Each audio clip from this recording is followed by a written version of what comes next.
তো চশমা পরে আছেন, তবুও চোখে দেখেন না? বাসায় মা বোন নাই? জি, মা বোন তো নেই, মানে বোন তো নেই, মা ছোটবেলায় মারা গেছে। আর আমি তো আপনাকে ধাক্কা দিয়ে ফেলে দিইনি, আপনি তো নিজেই পেন্সিল হিল পরে হাঁটতে না পেরে উচ্চা গিয়ে পড়ে গেলেন। আশ্চর্য তো, আমি কি ইচ্ছা করে পড়ে গেলাম? আরে আপনি ইচ্ছা করে কেন করবেন? আপনি ওই পেন্সিল হিল পরে হাঁটা রপ্ত করতে পারেননি, তাই হয়তো পড়ে গেছেন। সরি বলুন। কি দরকার? Excuse me, আপু শুনুন, দেখুন এই লোকটা আমাকে ইচ্ছা করে ধাক্কা মেরে ফেলে দিয়ে এখনো পর্যন্ত উনি আমাকে সরি বলছেন না। আমি সব দেখছি। উনি আপনাকে ধাক্কা কখন মারলো? আপনি নিজেই তো হোঁচট খেয়ে ওনার গায়ের উপর পড়ে গেলেন। দূর থেকে দাঁড়িয়ে আমি সবই দেখি।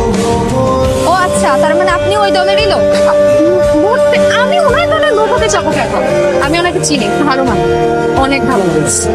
আর আপনার যদি দরকার পড়ে তাহলে আমি আপনাকে সার্টিফিকেটও দিতে পারি যে উনি ভালো মানুষ। থাক থাক, আর সার্টিফিকেট দেওয়া লাগবে না। আপনি পড়ুয়া কোচিং এর টিচার ছিলেন? হ্যাঁ। তা তো বলি আপনাকে চেনা চেনা